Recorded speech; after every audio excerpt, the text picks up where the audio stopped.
Peace and blessings to everybody out there. Thanks for tuning in. This is Exodus Radio. I'm your host, RJ Mahdi. And today we're going to be talking about a digital currency that is now going global and working to make an impact on the global African and diaspora community by providing a stimulus for members of the African community, for Black people around the world through the pandemic, and at the same time working in an attempt to bring a remedy to the issue of climate change. So today's show is all about the LUMI, and we're going to talk to a couple experts who know a lot more about it than I do. Actually, I'm getting as much information as possible myself, but we're going to try to educate the community about this particular digital currency, how it can help us financially, how it can help the global population with the climate change effect, and a little bit about the community that's issuing it. So we're going to be joined here shortly by Sister Keturah Amoka from the state of the African diaspora. We've also got a few ministers and folks from the LUMI community going to be joining us to talk about that today. So again, thanks everybody for tuning in here on Exodus Radio. We're going to also go ahead and get Sister Yaa and Chief Foday on the line. But if you are watching this, go ahead and hit like on the video, share it. Let's get this information out to others who may need it. Again, today we're going to be talking about a stimulus package that's going to be giving free money, financial support to members of the African diaspora, members of the African continent for the next 3 years. So we're going to get into it just here in a second. All right. So as you all know, one of the organizations of the Exodus Alliance is the State of the African Diaspora, a representative organization, a government, if you will, that is representing our diaspora community around the world in connecting with the continent and providing resources for tons of different things. We need a lot of things around the world, and oftentimes we complain that there isn't anyone helping to remedy them, especially when it comes to the context of connection with the continent. So we're going to talk today with Keturah Amoka, but first let me go ahead and bring on my brother, co-host, Chief Foday. What's going on, big brother? How's everything? Man, I'm good, man. I'm good. How you doing out there, man? Man, it's gonna be a good show. It's a beautiful day here in Dakar. Who else do we have there? Let's see. Yeah, no doubt. Well, we're actually preparing for a sister to arrive. She should be here by like 6 o'clock. She's coming from Ghana. She was recommended by Sister Yaa. So we've got her to the guest house. We just secured the guest house for her. Her ride from the seacoast, so she's squared away. Tomorrow morning we'll go check her out. Beautiful, beautiful, beautiful, yeah. Man. We look forward to hearing her experiences on the ground there in Sierra Leone. You said she came there from Ghana? From Ghana, and after here she's going to Gambia. She actually is traveling with her 18-year-old son, and she's a Gullah Geechee. She discovered that she has Mende ancestry as well, so she's interested in touching Sierra Leone on her tour. She basically was in Ghana, coming to Salone, going to Gambia, and her plan is actually to go back to America and come back by June to stay. Wow. So she's looking for that place right now. Full circle. Full circle. Yeah. Nice, man. We here on the ground in Dakar. I don't know if any of you guys follow my YouTube, but we just put out a video about 2 nights ago about our growing repatriate community right here in Dakar, Senegal.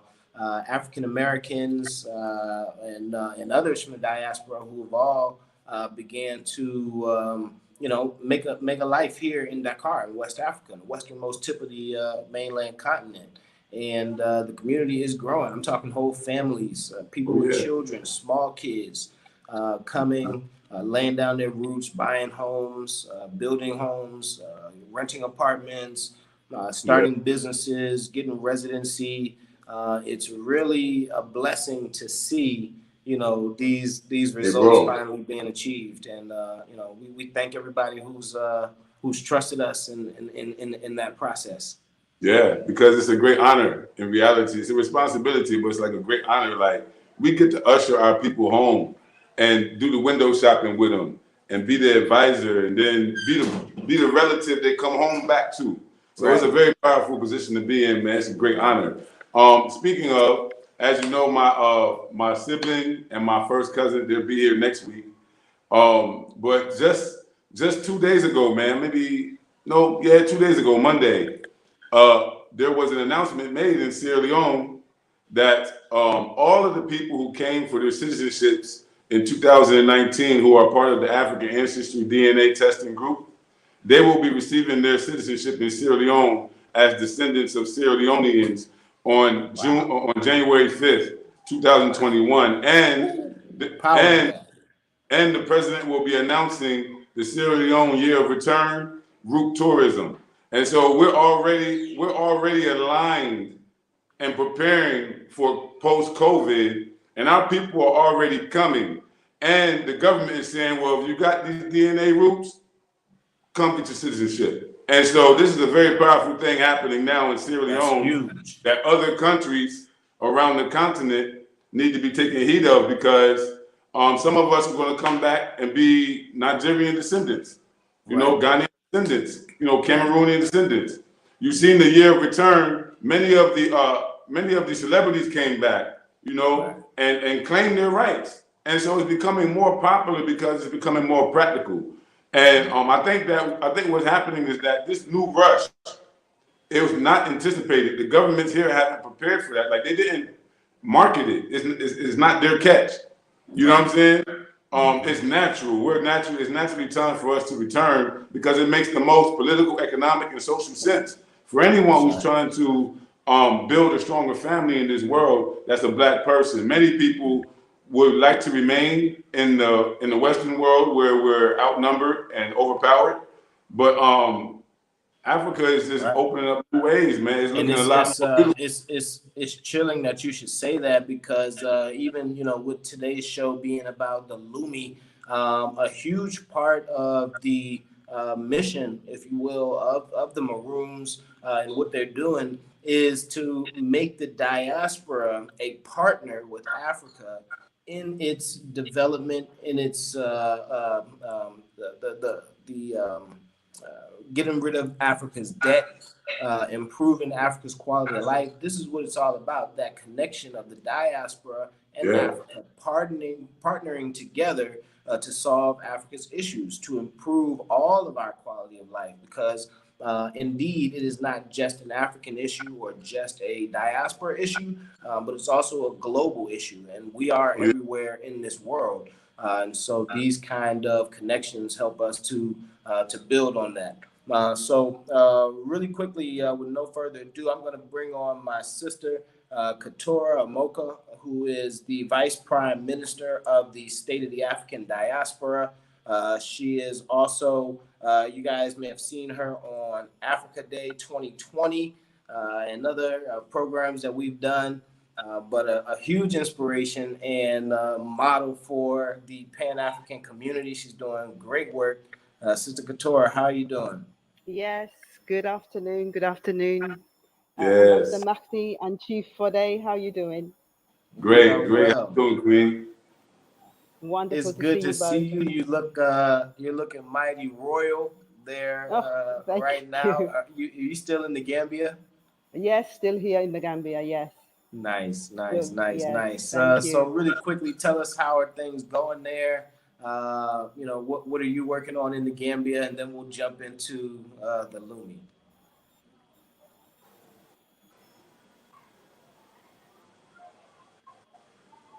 I think maybe okay, there you go. Network problems here, as always in the Gambia. Yes, so essentially, We're working, of course, on disseminating the LUMI, of course, getting people sensitized to the fact that this Pan-African global currency is here. And so, yeah, we're starting that work. COVID is pretty much gone from here now. Very few people are wearing masks. Everything seems to be back to normal. So yeah, we're just ready for people to start to come home, and let's get this Pan-African Renaissance on its way. Right. And this is exactly what's happening for us. That's what time it is. Yeah. Absolutely. So today we're talking about this digital currency coming out of the Akampa Maroons in Jamaica, and it has very high, not just standards, but very high hopes, if you will, for what it can do for the African continent and the connection between the continent and the diaspora. What would you say, about this? If you were not an insider who had no idea about it, what would be your initial response or reaction? That's a very difficult question to say if I was an outsider, because I'm already an insider. So it's very difficult to say what I would be thinking outside. But essentially what I would ask people to do is to do your research, do your investigations, make your inquiry, and don't jump to conclusions, because unfortunately as a people we tend to do that. We jump to these conclusions without research, without getting the facts right. I mean, we've had crazy assumptions and about it being a Illuminati currency. I mean, this is where we are going when we're not armed with taking the time to do our research, and so we come out with these laudable, accusations and allegations about something.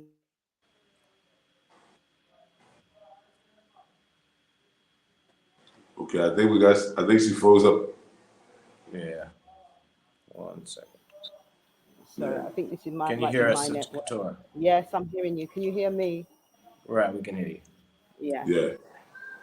So yes, I would certainly research into it and get the facts about it before I would make any kind of judgment. Absolutely. So we're definitely here today to shed a little light on the subject and how our brothers and sisters can benefit from it. What can you tell us right now for those of us in the diaspora who are looking for a way to help the continent, but maybe they can't relocate, maybe they can't invest heavily? How does this help them get involved? So the LUMI, I mean, I'm assuming that most people will then already know about how the LUMI works, or should I explain that to people? Yeah, you can give a background. We're actually gonna take some details from a few different experts tonight, but sure, give Okay. us your breakdown. Yeah, so essentially the LUMI is the global Pan-African currency, and it's the currency of the economic community of the sixth region. And the economic community of the sixth region you can liken to ECOWAS, which is the 14 or 15 countries of West Africa. The economic community of the sixth region is the countries of CARICOM, of Brazil, of all Afro-descendant nations have a population of over 50%. And so where the state of the diaspora comes in is that we are representing the citizens of the diaspora to be a part of the economic community by the issuance of an ID card. And that connects them into the economic community. And the economic community then interfaces and integrates with the other 5 economic communities on the continent: SADC, ECOWAS, EAC, etc. And so with that integration, it's very easy now to have our currency that interfaces, so that on the continent when we're using LUMI, and in the diaspora we're using LUMI. It's one currency. It's a straightforward transaction from your wallet, from one wallet to another wallet, and now you can actually engage in doing trade and business through our platform, which is called the Swiffing platform, where you sign up to receive your $100 a month LUMI stimulus. Everybody in Africa and everybody in the diaspora 18 and above can receive this LUMI stimulus and start to kickstart a global economy, a global Pan-African economy where we are trading with each other. So that's how people can actually get involved if they don't essentially want to get on to be on the continent, but can interface in a way doing business and get the best quality products from Africa direct to them, that they can now do that and trade and buy and purchase and sell through the shipping platform using the LUMI. Great. So there you have it, guys. You will be able to trade and do business using this currency around the world. We thank you, Vice Prime Minister Katora. We see you got a little bit of a connectivity problem, but thanks for joining us to share that information. Hopefully, we can have you back here later. All right. And thank you. And I just wondered, I also got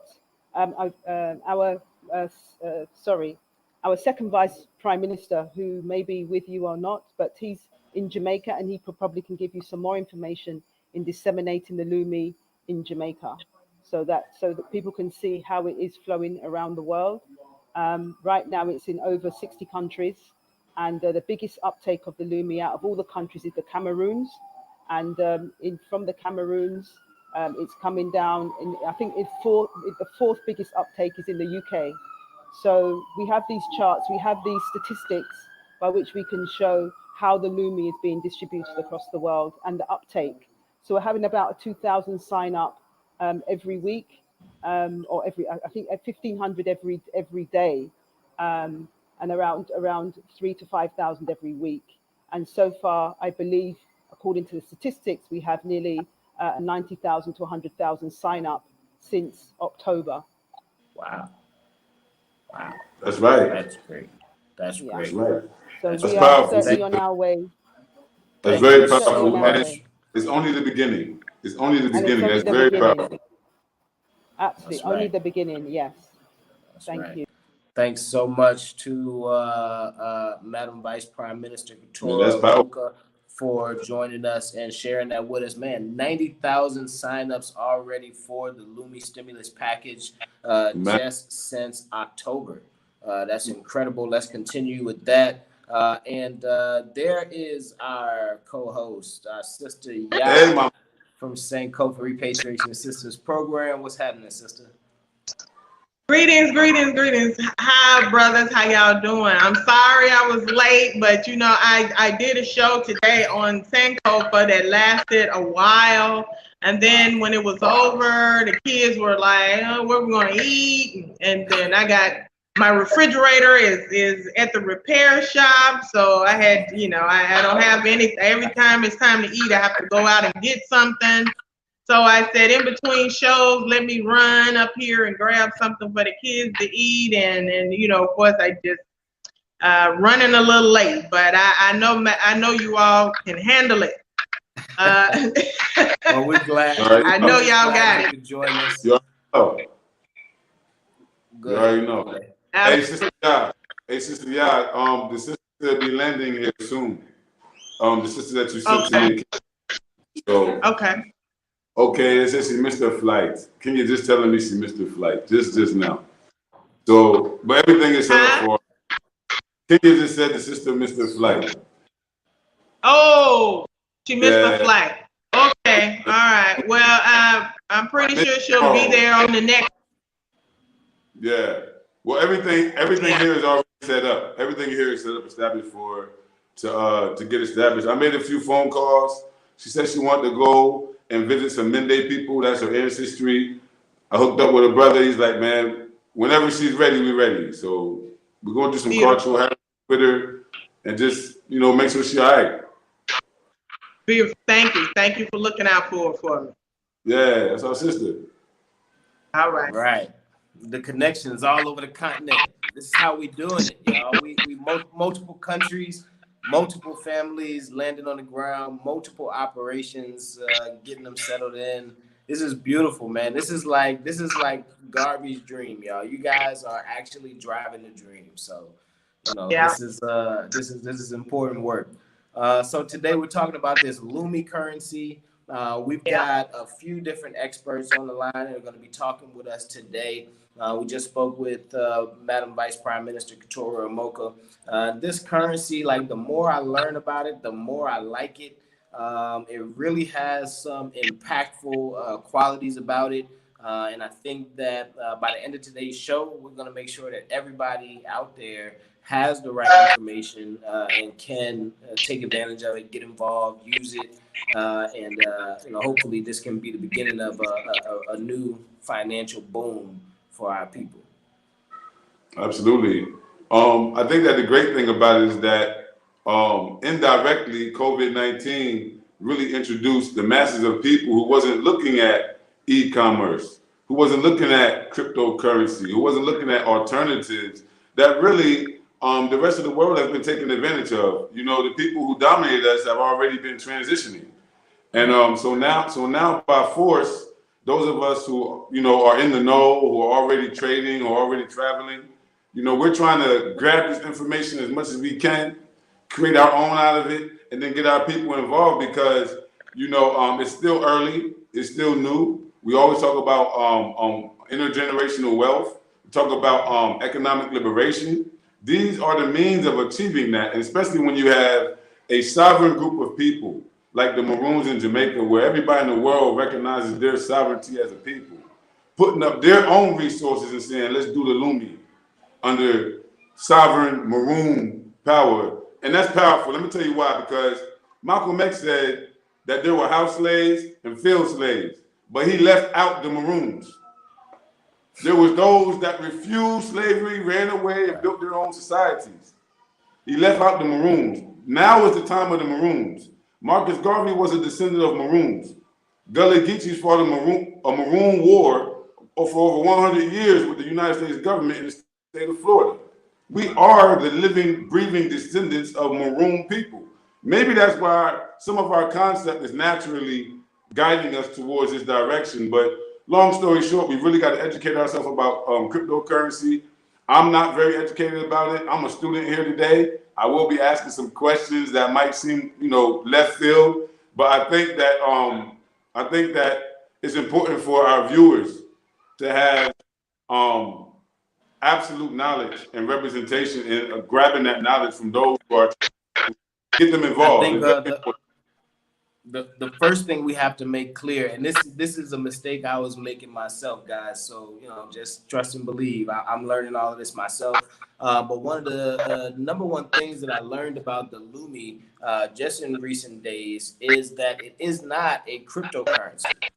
So it's not to be compared with, say, Bitcoin or other crypto instruments. The LUMI is actually a digital currency. And this is the difference between the LUMI and Bitcoin. The LUMI, the Bitcoin, whereas it's anonymous, we don't know who owns it, it's not regulated, we don't know who backs it. The LUMI is actually issued by a central bank, the central bank of the Maroons.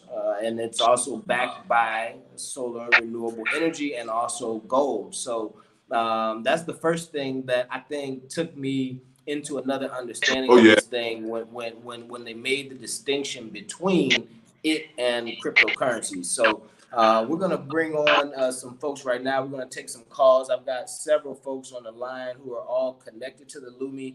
We're gonna take one of them right now. My brother Asante is on the line. Give me 1 second.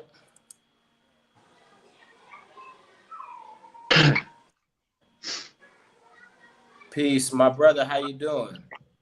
I give thanks. Yeah, all right. Welcome to the show. Today we are talking about the LUMI cryptocurrency and its attempt to bring a stimulus package to African people around the world. Tell us about yourself and what is your connection to the LUMI currency? I hope you hear me. We can hear you. Yeah, we got you. Yeah, as you have already indicated, my name is Asante Tano Kwesibuja, and I'm here in Ghana, a Pan-African and a member of the Rastafari Council here in Ghana. This is the least I can say, except if you want me to say more. Nice. So you're based in Ghana, and are you Ghanaian or are you of the diaspora returned or?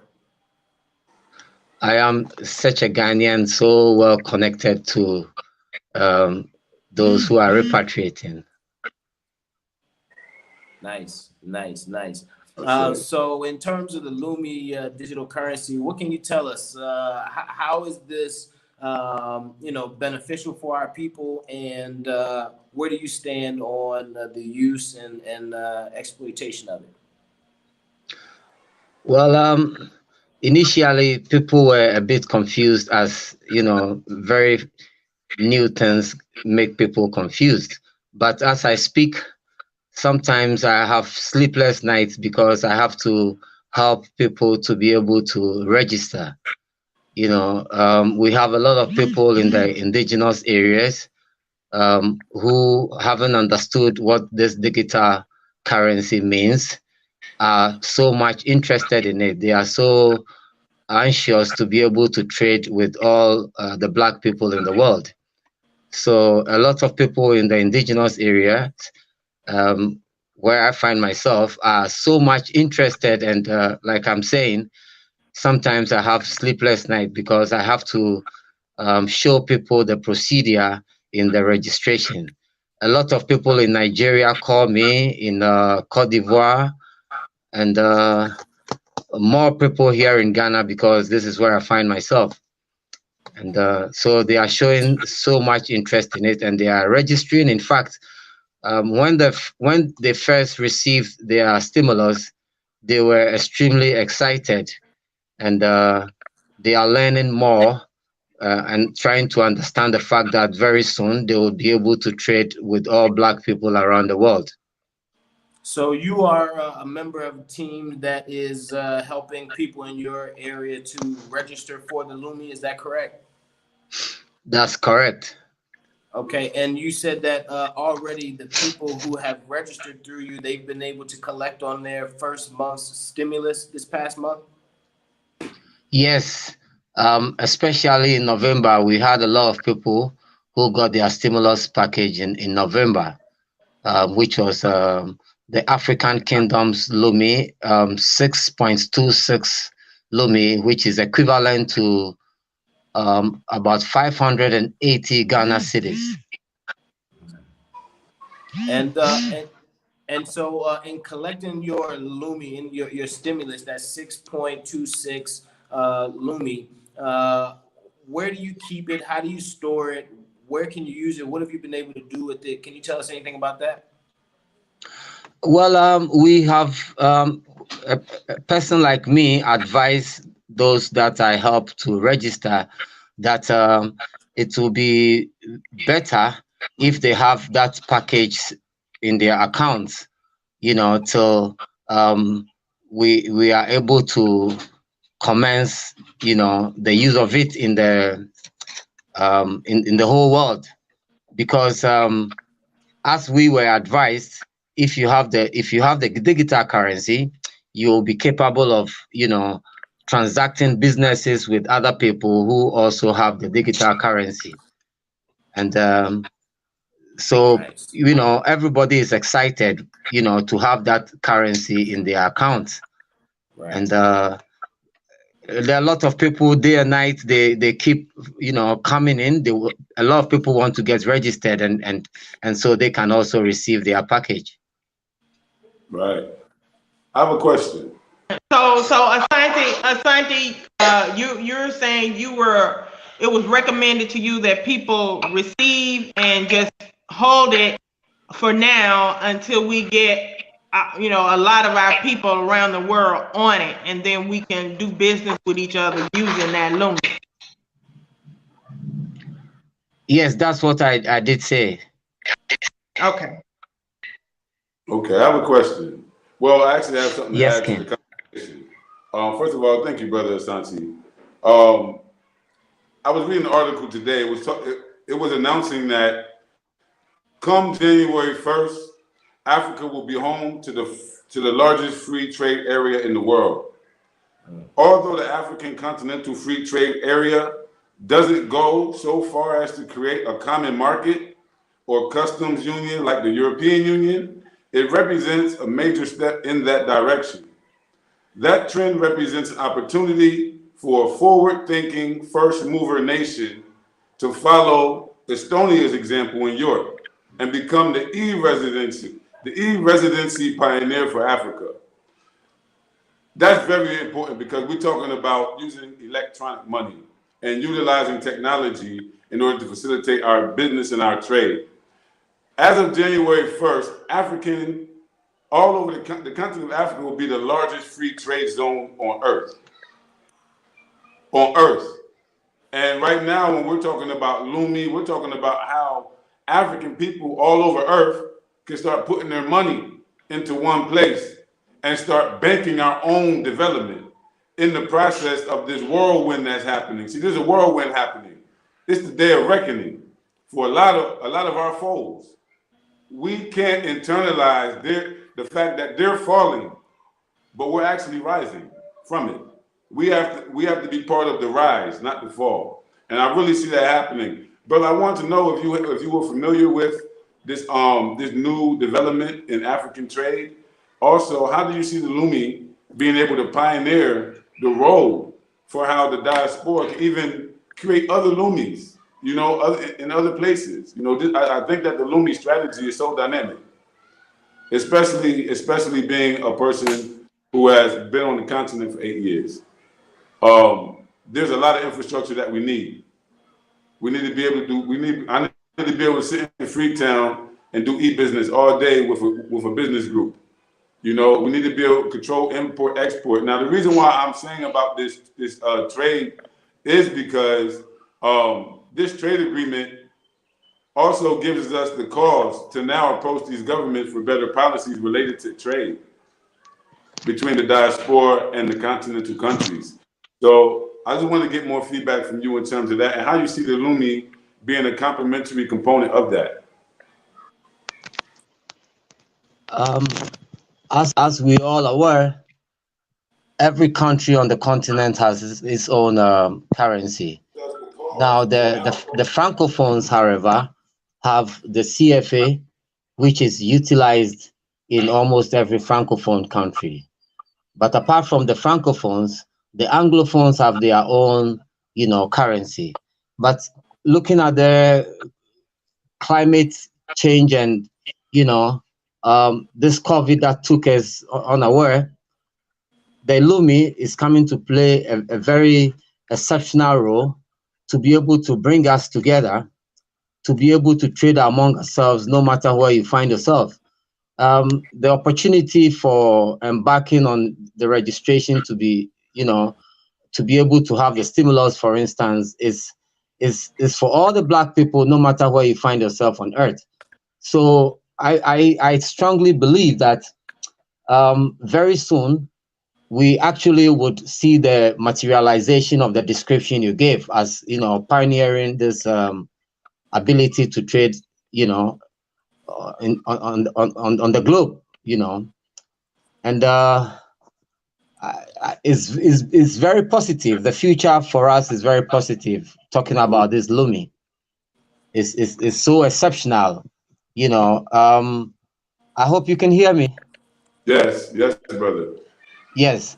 I was on the radio. I was on the radio a few days ago as well as today, and I had to chip this in because something relating to that was being discussed on some of the radios, and I had the opportunity to go in there, and I had to explain to the host that it's a high time that we acknowledge the fact that the 6 African region, which were invited by the AU bosses, have come with a wonderful package. And so people should go and read about this, Eco 6 LUMI and see the benefits of it. And one of the hosts was like, yeah, so it's something that is so crucial. We don't have to waste time around it at all. Absolutely. Thank you. Nice. Thank you for your answer. Thanks so much, Asante, for joining us. We appreciate that feedback. We look forward to talking to you more in the future. All right. Calling. Do we have a way to get in contact with Brother Asante? I think we will get his information from Madam Ventura, but we already cut him down. Okay. All right. Okay. Because I'd like to link up with him since he's in Ghana. Yeah, and I like the fact that he said that they're on the ground spreading this thing in communities on the continent. Not only are they registering a ton of people, but those people have actually received their first stimulus of funds from this particular currency, and they're excited about circulating it and spending it with each other. That's beautiful. That's exactly what we want to see here. Absolutely. Absolutely. And Chief, just as a side note, the head of the Africa Free Trade area, Free Trade Zone, is a South African brother who is married to one of my sorority sisters, Zeta Phi Beta sisters. And I was actually at dinner with her the other night and found out that her husband is the person who's the head of the Africa Free Trade. Yeah, so yeah, and they're stationed here in Ghana. Look at that. Look at that. Nice. See, we're not working, we're serving. Yeah. Right. So, so I just wanted to point out some things about this LUMI currency that I don't think a lot of people understand yet. So I was just studying up on it, and the Prime Minister of the African Kingdoms Federation, Timothy McPherson, was speaking on it just a few nights ago. And one of the things that I saw pointed out that really struck me as impactful was that this LUMI currency has its roots in climate change. That it's not, just a currency, but it's also an attempt to, solve one of our global issues. And we all know that climate change has been creating quite a bit of unusual weather patterns and these type of things. The Sahara Desert right here in Africa is expanding. It's growing because of climate change, and other, looks like we lost Yaa. But other unfortunate weather patterns as well. Look at the record hurricane season that just hit the U.S. And so this thing is actually something that's going to be impacting the effect of that global issue, in addition to providing a stimulus and a wealth builder for our people around the world. So I want to bring on somebody who can talk to us a little bit more about that. His name is Minister Kenyama Brown. We're going to go ahead and get his perspective now. Mr. Minister, how you doing, brother? I'm not too bad. I'm really happy to be brought on. I never expected it. I wanted to be a spectator, but yes, I'm deeply involved with the state of the African diaspora, and I hold the post of Minister of Foreign Affairs. And equally, I share the same sentiments that our plans are similar to really push. We see ourselves not simply as just a fulfillment of Garvey's vision. I think Garvey pretty much laid down the philosophy, but what we are going to do now is to put the philosophy in action. So LUMI is one such ventures. I'm domiciled in Jamaica, and I'm looking forward to being in Ghana sometime in January to look on some agriculture projects with some farmers from Jamaica. And we are trying to, in my capacity as Foreign Affairs Minister for SOAD, which is the state of the African diaspora, we're looking at having greater adoption by the United Nations. We are looking at some initiatives with the African Union to really further strengthen our ties and create those proper channels for persons to repatriate. And then when I say repatriate, it doesn't necessarily mean one moving physically, but repatriation in terms of sharing one's expertise, sharing investment funds, in whatever way we can to help the continent. Because no matter where we are, no matter where we go, Africa still remains our roots. And Garvey always told us, a tree is nothing without its roots. So Africa for us is very important. what is great is that for the first time, and I'm happy as a person from Jamaica that the genesis of the LUMI really started in a compound in a maroon town in Jamaica. And we are gracious that the African kingdoms have sought to join in unison in true African brotherhood for us to come together and to push something, not just to simply uplift the continent, but to also uplift Africans home and abroad together. So that is really how we see it. That's powerful. Nice. So you are. I'm sorry, I didn't catch you. You're located where at in the diaspora?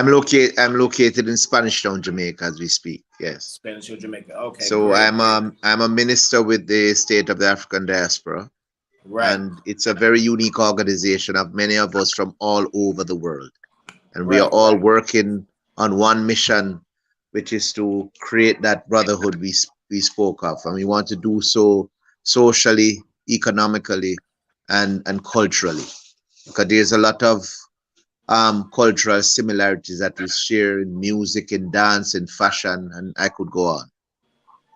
Absolutely. So I just wanted to ask you, being the Minister of Foreign Affairs for SOAD and being based there in Jamaica, where the compound maroons are developing and releasing this currency from, we did hear reports that the Jamaican government or the central bank and the minister there weren't necessarily, given the support that was expected. Can you tell us anything about that relationship or how that might develop? I think like anything else, something when it is new, people will be cautious. People want to know what it is. People want to really know what it is about. I think in principle the central bank made a statement, but it wasn't I wouldn't consider it a repudiation of the LUMI, but I think it's more a statement that they issued out of caution, just to say that it is something that they have not fully grasped or fully taken on board. But I will assure you that we are taking steps to have the necessary agreements and discussions and deliberations to have further acceptance for this. But fortunately, the LUMI is taking greater hold in Africa. And I think for me, I'm happy that it's doing so, because ultimately that's where we want it to have the greatest impact. Because I believe once the motherland is impacted positively, then it will filter down through the diaspora. So our work, we continue doing our work. Right. Absolutely. Right. And one last thing, I did also hear the Vice Prime Minister Timothy McPherson of the African Kingdoms Federation mention that the LUMI is getting support, actually surprisingly, in Europe right now. It Countries is. like Germany, It is. Finland, Norway are actually supporting it. Yes, it Do you is. know And any other countries that are lending support? I've heard of Vietnam, and I know of India. I know in Cuba. I know in Brazil, in many countries in South America and Central America. It's moving. As I've said, it's a movement, and it is moving positively. And in Jamaica, there the people are uptake. People are registering on a daily basis. So it is something that genuinely we can build on. And I believe that over time, this is a phenomenal move that has been initiated by the Maroons. And I believe that it is one that we are building on, and we are looking forward to see it move even greater. Nice. So, brother minister, how you doing, brother? I'm not too bad. Yeah, I'm Chief Foday. I have a Pan-African organization. I'm currently living in Sierra Leone. I've been there 8 years. It's a joy. It's a joy to meet you, my brother. Yeah, so it's great to meet you. I wanted to say to you that history and culture connects the Maroons of Jamaica to the city of Freetown and the country of Sierra Leone. 800 Maroons were exiled by the British and took into Nova Scotia. And all of them came back and was part of the founding people of Freetown as well. So let me ask a question, if you don't. Even my office is located in a section of Freetown called Maroon Town. They have Maroon Church from back 1820s. Can I ask a question? That's in Sierra Leone? Yes. Because I've done some other work, because I always like to say in a previous life in Jamaica, I worked with a national training agency for young people called the National Youth Service. And at that time, one second, please.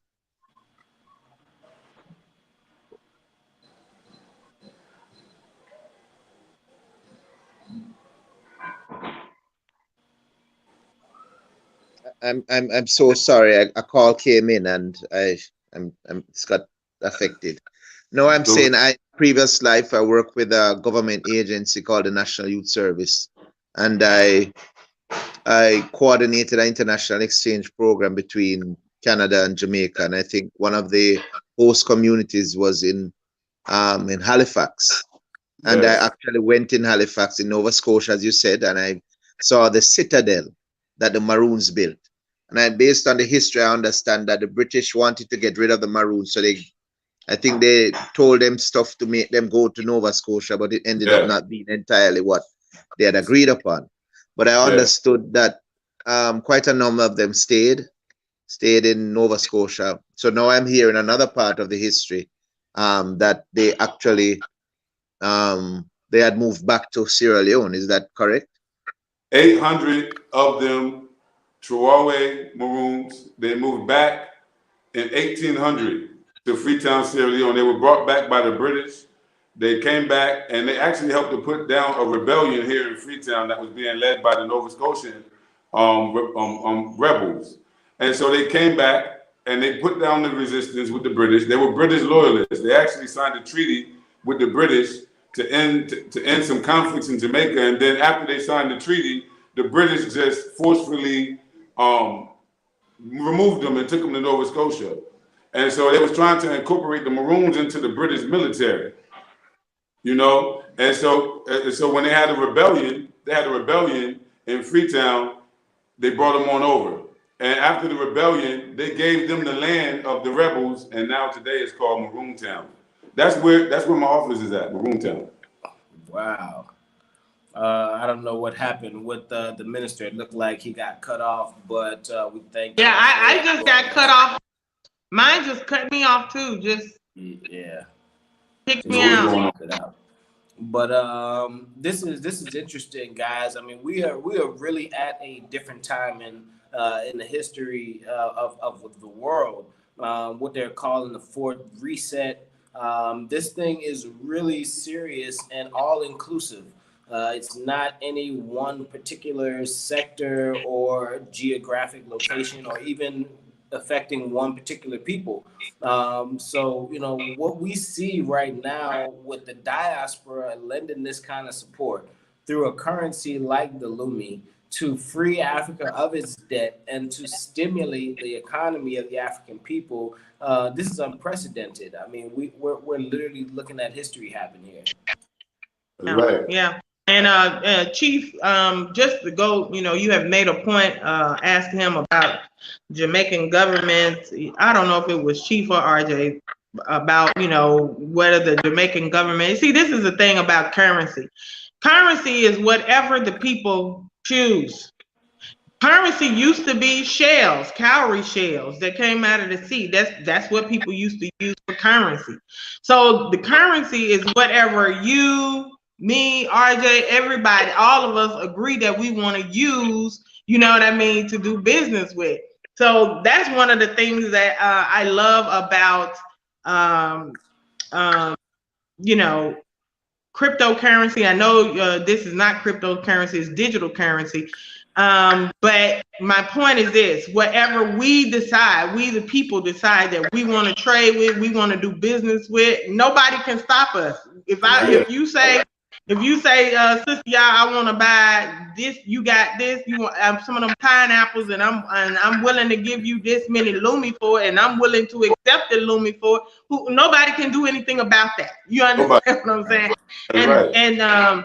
this is the way that we get ourselves free, because the way that they've been able to keep us in economic bondage is through their currency, through the central banks and the World Bank and the IMF and all that. But once we free ourselves and say, well, we don't need that, we're going to use, this is what we're going to use as a people. Y'all use what y'all want. This is what we're going to use. And there's nothing they can do about it. Yeah. Right. So for everybody out there who are just joining us, we are talking today about the LUMI digital currency, which is a currency rolled out by the Akompong Maroons in Jamaica. And for those of you who don't know, the Akompong Maroons is a sovereign community in Jamaica. They have their own government, their own central bank, and indeed their own currency. This was indeed a fiat currency at one point, an actual note used in tender in the Maroons territory. But as of late, they have put considerable investment into turning it into a digital currency, which is backed by solar and renewable value. This currency has its roots in climate change, but it is interfaced with 0.2592 grams of gold. But the primary underwriting is achieved with 100 kilowatt structure per LUMI. So we're talking about 6.26 LUMI being $100. And that's what the Akompong Maroons territory and community and their central bank is actually issuing as a stimulus every month to Africans and members of diaspora. So if you are of African descent, whether at home or abroad, you qualify to receive this stimulus of $100 a month for the next 3 years from this particular digital currency. So we're talking today about the effect that has, what can be done with such a currency, how can this bring us out of the debt system. I heard the Prime Minister of the African Kingdoms Federation, Timothy McPherson, say that this currency is going to be paying off Africa's debt even. So countries that are going through struggle here on the continent when it comes to paying back their debt to their colonial or former colonial masters, here there are a huge deficit because of the COVID shutdowns in some of these countries, not necessarily on the ground, but with the government's ability to pay back their debt. And so the LUMI will be working to free them of that. What do you guys think about this being a way to pay off Africa's debt? Well, let me go first. I don't think Africa is in debt. I think the world is indebted to Africa. That's my ideal. So I don't think we owe nobody no money. I think they owe us. I agree with that. You know what I mean? So first of all, I don't think the LUMI should be viewed as a way to pay Africa's debt, because that means at the end of the day, we're gonna be paying the booklet. We're gonna be paying the same the oppressor. We're gonna give the colonizer what they say we owe them, but they never give us what they owe us. So I think that's kind of like reverse reparations in my ideal.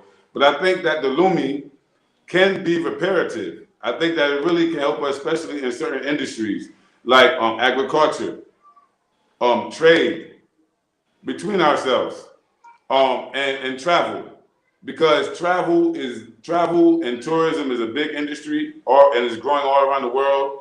It actually is larger than even oil. There's more in travel and tourism than oil right now. So you got to understand, like, things is transitioning. We're going to solar. You know, everything is high tech now, and at the same time, people are traveling around more because they got different ways to make money and different ways to exchange things. So the world is going through a bit of a revolution, naturally.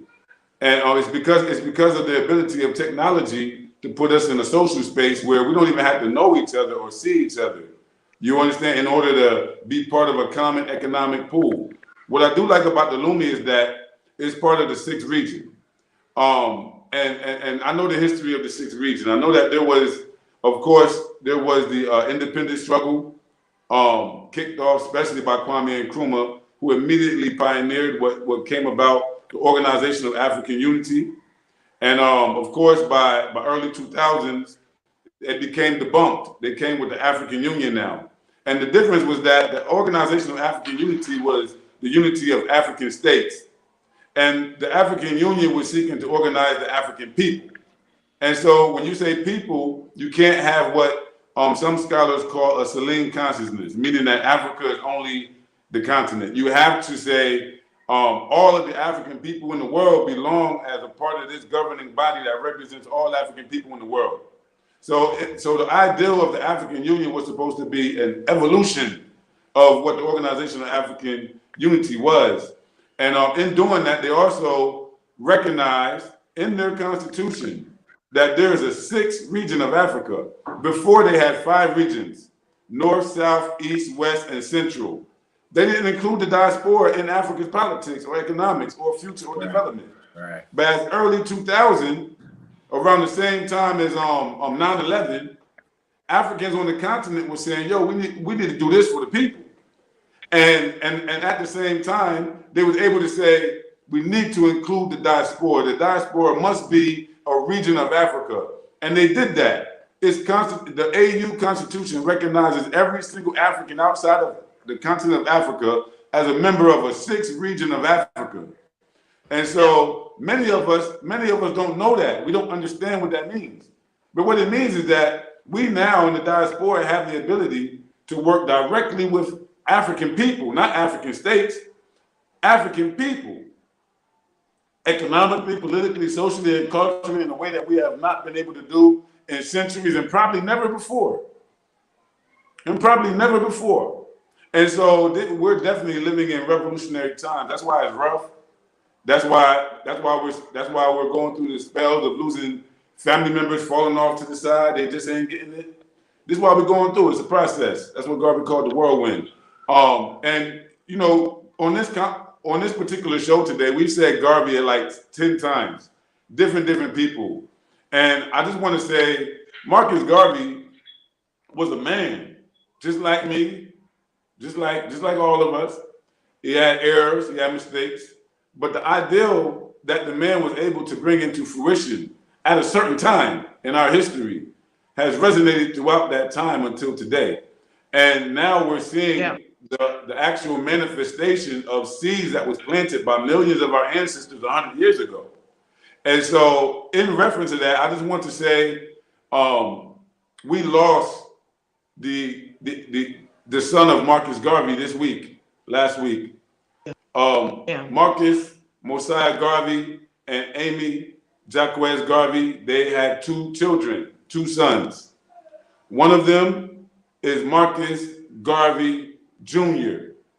Marcus Garvey Jr. was a scientist, a scholar, engineer, and at the same time, he followed in his father's footsteps. He married an African, he married a black woman. He got two sons himself. But at the same time, he also, in the 90s and the 80s, he played a pioneering role in the Universal Negro Improvement Association, trying to get back to its theme as we came to the 21st century. So Marcus Garvey Jr., he was a president general of the UNIACL, just like his father. And he followed in that political lineage. He followed in that whole spirit. Unfortunately, a few years ago, he started, fading away. So he was just, privately being handled in Florida. But unfortunately, he passed away. But we know that when you pass away, you go on to the ancestors. So I think it's actually a time to celebrate the reunion of Marcus Mosiah Garvey with his son in the spiritual world, where they're both going to be able to help us bring the wrath to our oppressors. And this 6th region, this Exodus Alliance, all of the individual organizations and personalities involved, we are Africa for Africans. And we're Africans for Africa too. And that's what this is about. Yeah, so shout out to everybody out there that's really holding it down. And definitely condolences to the family of Marcus Mosiah Garvey and Marcus Garvey Jr., who also happened to test their lineage back to Sierra Leone, Mende. And so this is so powerful because earlier on, Sister Yaa, I was saying that people who tested back their citizenship to Sierra Leone in particular are now being given their citizenships individually. Just come and ask for it. Just go through the process. As long as your security check passes out, you ain't gonna be a menace. They're ready to give you your birthright citizenship to Sierra Leone.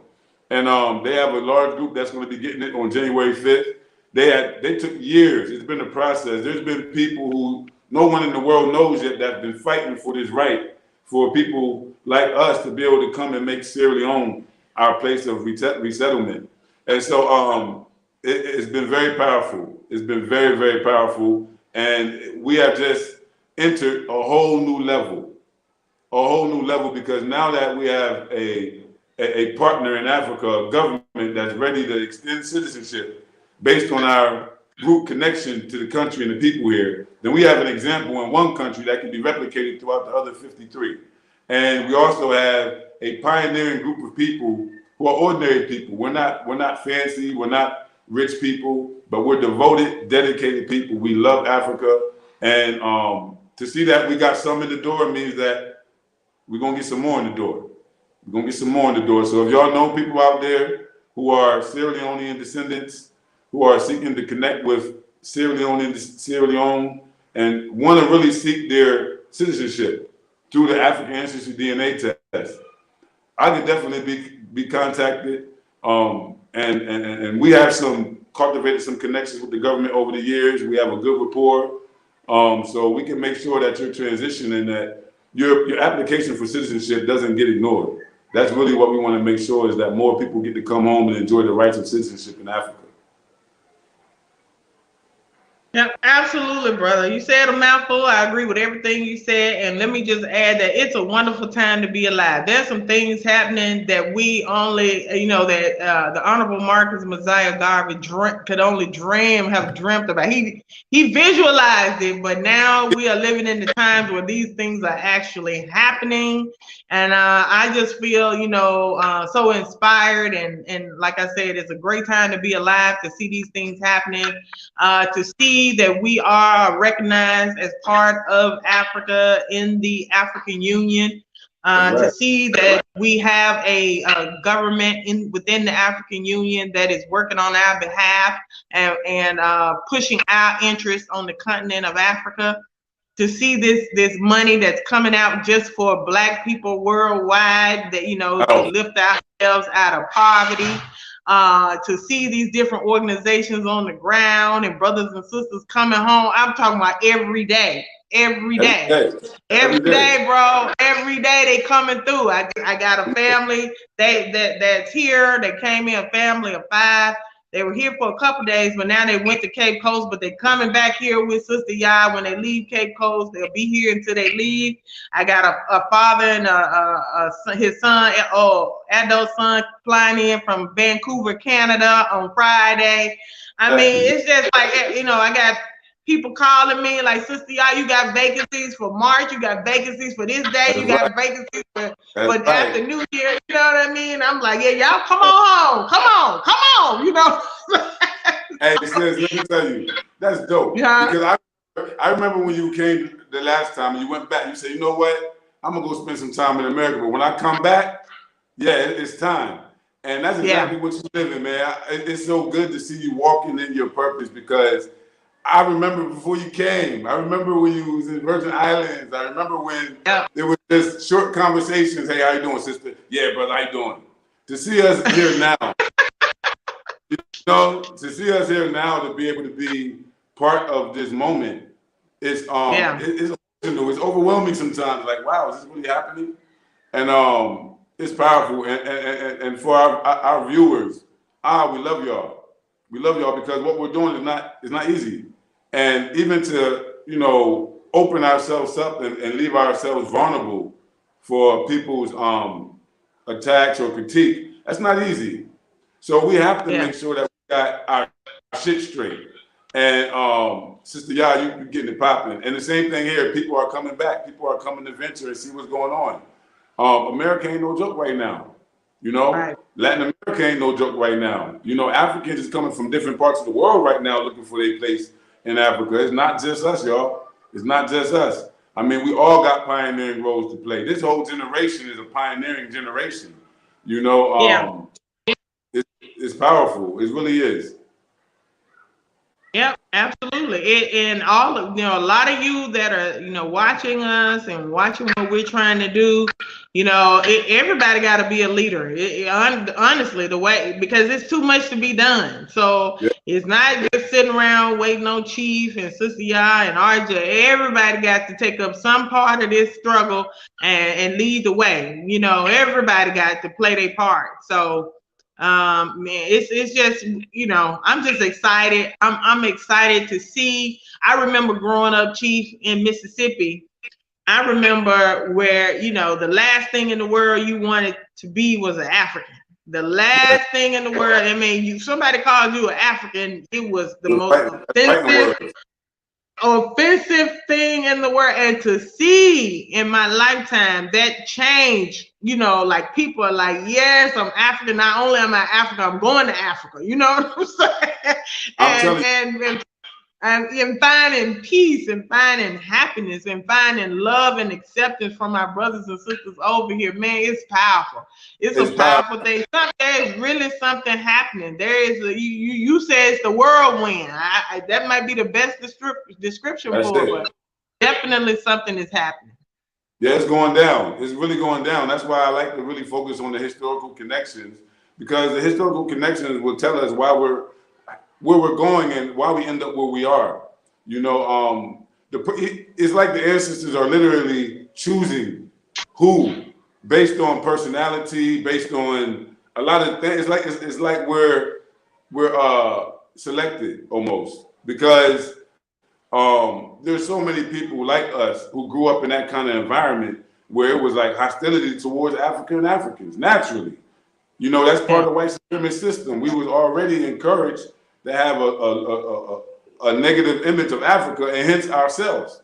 That's why you see right now in America, all the young bucks talking about, I'm a savage, I'm a this. When I was young, I'm a beast, And to see that now our future generations are going to say, I'm an African, I'm a Mende, I'm a Yoruba. You know what I mean? My auntie is Ghana. My cousin is in Sierra Leone. Man, this is it. And I feel so proud to be part of those who were awakened in enough time to be here on the ground, because what we're doing is very powerful, but it's also very dangerous. And we have to realize that we're born with enemies. We don't choose enemies. Enemies choose you. And so we got to always be mindful. That's why I got my soldier shirt on today. I was feeling like a warrior, and it's crazy. We really have to be security centered as well. We have to secure ourselves. And the most powerful thing about the network that I see developing in the Exodus Alliance and beyond, because we're not isolationists. We're just doing our thing over here, and we want to connect with everybody that's doing the same thing so we all can do the same thing. It's not a competition with us, as you know. No, but definitely not. Yes, but including everybody who's really genuine and putting their righteous step forward, man. It's shout out to you. At the spiritual level, at the metaphysical level, when you understand that destiny is divine. Yeah. And self-determined. You can be destined to go left and determined to go right and pay the price for that. But when destiny and self-determination is in alignment, you will get what we're after. And so I appreciate you, Sister Yaa.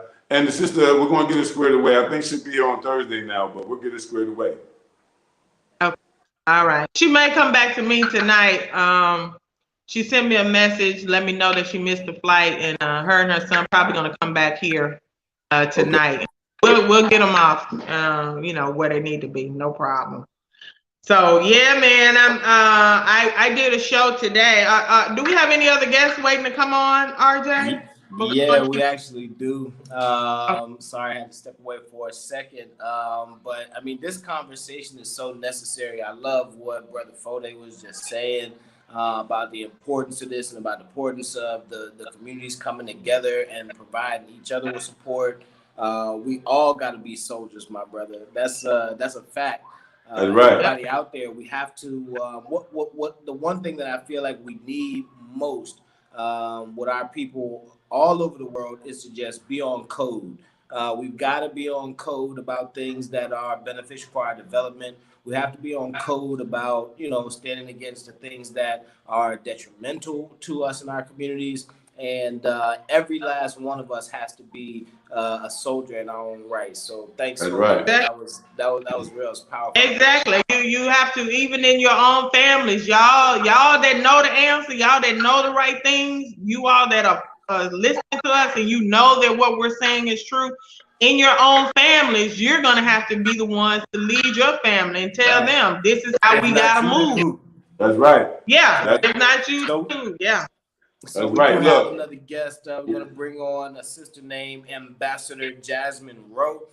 She's going to come on and talk to us about this LUMI currency, which is rolling out a stimulus package, giving free currency to members of the African continent and diaspora. Sister Jasmine, are you here with us?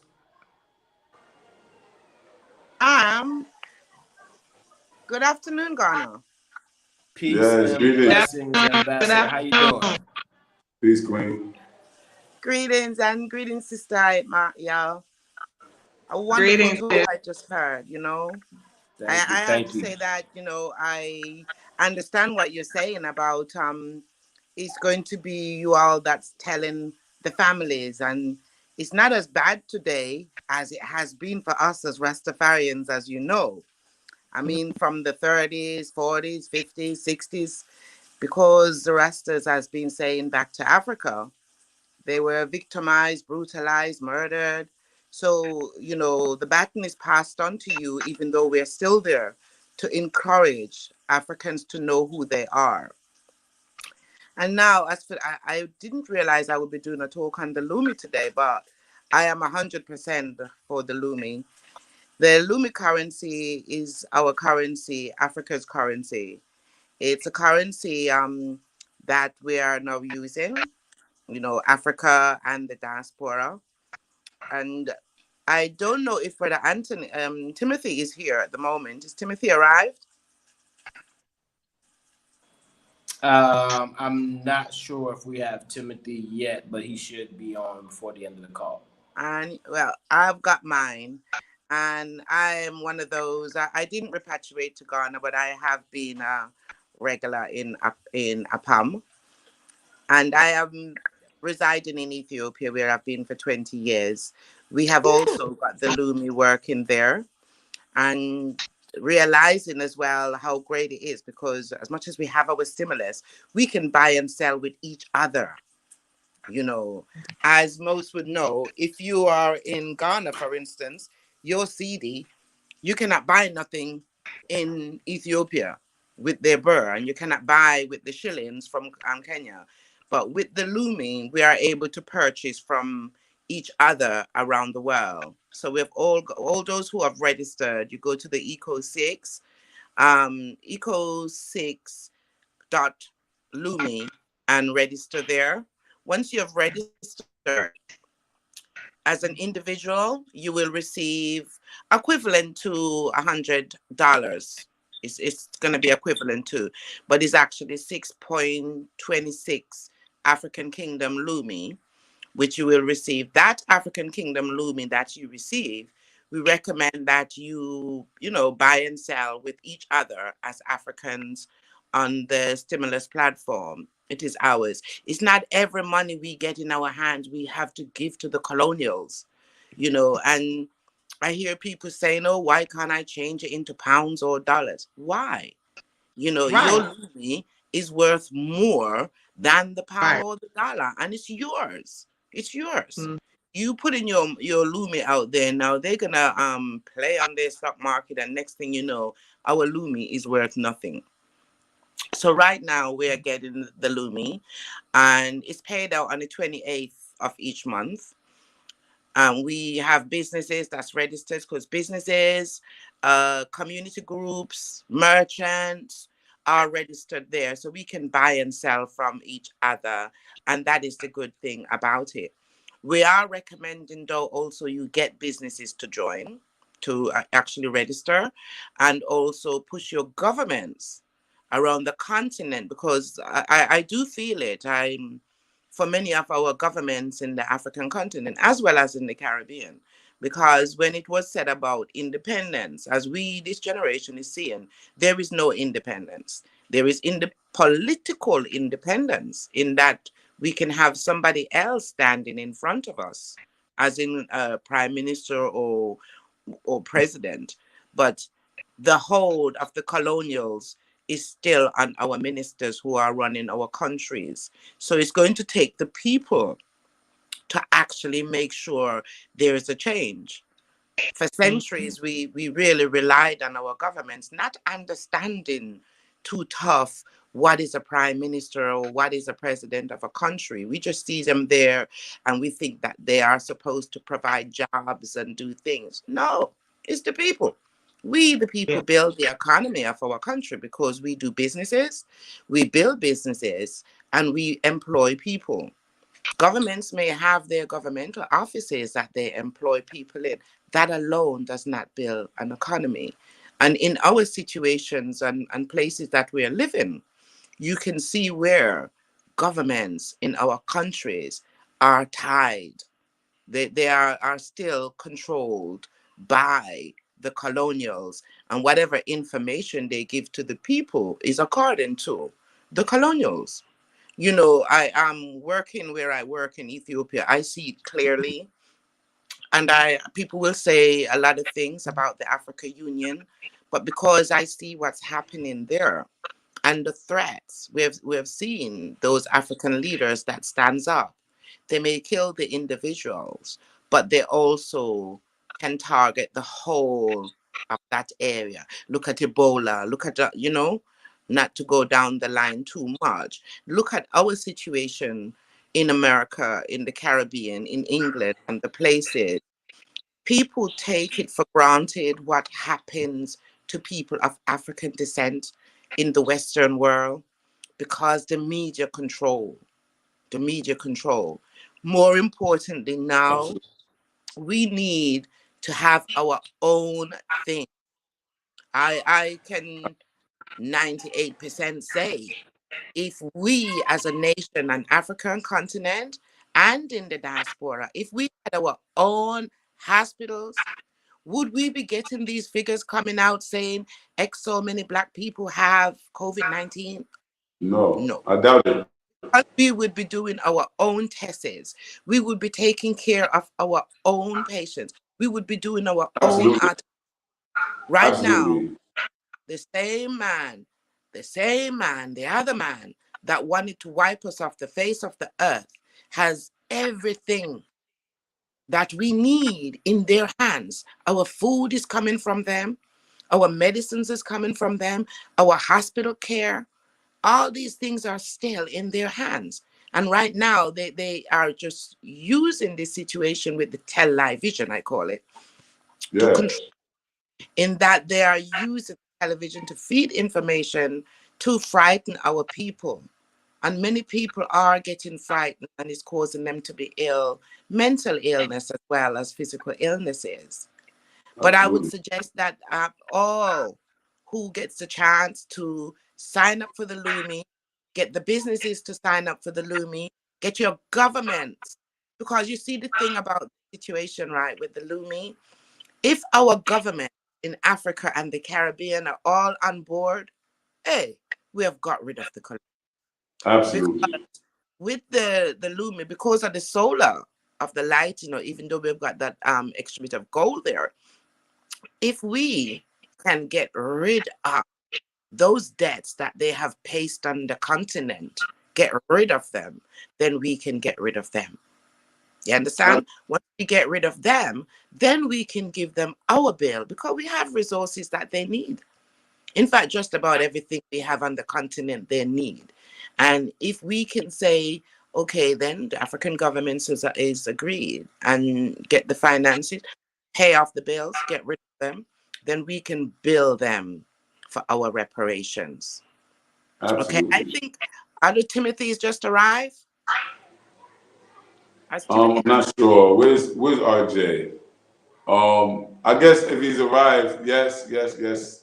we'll be able to bring him on. Is Brother Timothy Yeah. on? Absolutely. And you said something very important, Madam Ambassador, and that was that I'm not hearing you too well. I'm sorry, can you hear me? Go ahead. Okay. No, I was saying that you made a great point, and I want everybody watching to really grasp that. And that is that we need to really encourage each other to accept the LUMI in our businesses, to encourage our governments on the continent and in the diaspora to recognize and accept the LUMI in their countries and in different transactions in commercial business, etc. This takes a global event. A global effort. And we heard earlier on this call a brother in Ghana who is on the ground actually helping to register people in his community. We've got folks on the ground in Jamaica who are registering people in their community, in South America and across the continent, etc. We really want to make sure that everybody out there becomes a driver of this thing. So let's really be, putting our support behind it. Let's go ahead and sign up for the stimulus. Let's use it between each other as a currency, and let's getting its value so that it can in turn replace the value here on the continent and for us around the world. Thanks so much, Madam Ambassador, for joining us. You're welcome. And we must not forget that the Africa Infra Trade that's now coming, that's one currency that we can use around the continent, including the diaspora. Absolutely. Thank you for having me. Thank you very much, Ambassador. Very, very, very informative sister, man. This is a really, really good show. This is a good show. Glad I thought of it. You hear me, RJ? I say I'm glad I thought of it. Yeah, you did that. Yeah. I'm excited I'm glad I came on because I was on that ball. Working on this thing. And this is something that I want to keep drilling and pointing out is just the collective effort. If there's anything that we're going to do to empower ourselves in this world, if there's anything we're going to do to overcome the oppression that we've seen for so long, if there's anything that we're going to do to step out of the repetitive, nonsense, if you will, that we've seen for the past several centuries, it's going to take a collective effort. It's going to take all of us all over the world, not just African Americans, not just the diaspora in the UK, not just, ADOS, or not just continental Africans, et cetera, et cetera. We all have the same issues, and we have to collectively get on code about the solutions. Oh, yeah. I'm glad you said. And everybody that's watching this show, sign up, register, and then go to each of your family members, your teenagers, your nieces, your nephews that I think that you got to be 16 or above to register. 18 and over for the stimulus. 18. So yeah, everybody get your family, explain to them. They might as well get used to digital money because even the United States government now has a digital USD dollar. And that's where everything is going. So just accept it. Don't fight it. But the best thing we can do is have our own currency. That's right. That's so right. The website is on the screen, everybody. It's eco-6.com/LUMI-currency. Or you can just Google the Eco6 LUMI currency and go to the official website there. You'll see where you can register for the stimulus. Go through the process. Take the time to do it, guys. This is where we have to put our focus in, right? Let's go ahead and sit down. It takes 10 minutes. Go ahead and register. Get your name in there. We're seeing people already receiving their stimulus funds. So this is not a joke. This is not, a test. This is not, some type of, effort that isn't actually panning out. We heard a brother today on the call. I want to say he was the Minister of Foreign Affairs, Priscilla, said they have 90,000 people already signed up just since October. And those people are actually receiving their stimulus. We heard another brother on the ground in Ghana say that everybody that he's signed up in his community has also received their stimulus. So, let's put the rumors to bed that it's not what it says it is. It's already panning out as it says it would. So let's go ahead and stand behind it. And we just have to really just start trusting each other. It's like, the way that, the Madam Ambassador was talking, I remember when I first told people about it, people were like they, what's that? And is this real? And, kind of acting some kind of way about it. And then the way, now she was saying people want to trade it in for what type of mentality do you have to have? We are trying to create our own currency to get us free, and you got people talking about they want to trade it for pounds, or they want to trade. Why would you? Why would make you even think of that? See, these are people who are not serious about being free. You're not serious about being free. You know what I'm saying? Right. Absolutely. This is what revolution looks like. I think that's the growing pains of getting to something better. You never get to something better by being comfortable. That doesn't happen. That's something that, only a procrastinator or, somebody who's not really about that action would think. The only way you get to something better is by going through those growing pains, making some sacrifice, taking the road less traveled, doing something that hasn't been done, or actually putting our minds to something, strategizing, coming up with a better strategy together. Galvanizing that community around it, and then, actually supporting it. So this is what it takes, guys. Let's make it happen. Absolutely. We always hear poverty. We always hear we need economic development. We always hear we need unity, but we differ on the definitions. But once it gets practical like this, once it gets to the point where it don't matter what your religion is, no matter what country you're coming from, what country you're going to, as long as you're connected, you'll be able to move freely, you'll be able to spend freely within a network of Africans. There ain't nothing more powerful than that, especially if we're trading with our own money. So it's like people who's coming to do things like get services while they're here. Those of us who are already providing services while we're here, we could easily be accepting the LUMI to give it more currency flow, to make it more realistic for people that's actually getting their stimulus packages. Right. You understand? And then even in times, if you look at it, sometimes you might have to exchange a LUMI for a Leon just to practically do something in the market. You understand? But then that provides an alternative option, even for people here, ordinary people here, to be able to, be loyal to the African currency. Right. I see this thing blowing up, man. It's definitely needed. And I hear people say a lot. This is the funny thing is I hear people say a lot, especially in terms of coming back to Africa. We've heard every kind of rebuttal or excuse you can imagine, but one that sometimes riddles me is the one when people say, I'm not coming to Africa because, France still owns half of Africa's currency. The English are still colonizing African countries.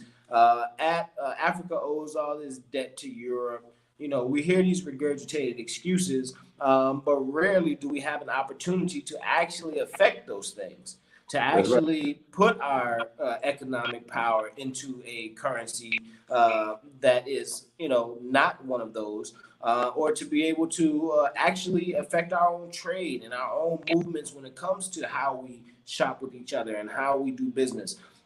This is where it starts. These solutions are coming out of those specific challenges. So if you're one of those people who keeps, spitting out the same excuses that may have been valid 5 years ago, 15 years ago, 50 years ago, today, right now, here, you are watching those things be changed. And so if you are not going to stand behind them and support them, then keep the complaints to yourself. Yeah, go on about your business, man. Right. Hey, look, ain't no love lost, man. You can't force somebody. You can't force them, man. Listen, I can come to you with the biggest come up of your life. I can say, listen, man, I know you don't know me. I know you don't trust me, all that. But look, I see you as my brother. You got this skin. We in this together. So I want to put you on to something that can help you feed your son a little better. Okay, I want to give you some information that can help you love your wife and your daughter a little better, so that they know how to receive love from black men like me. Right.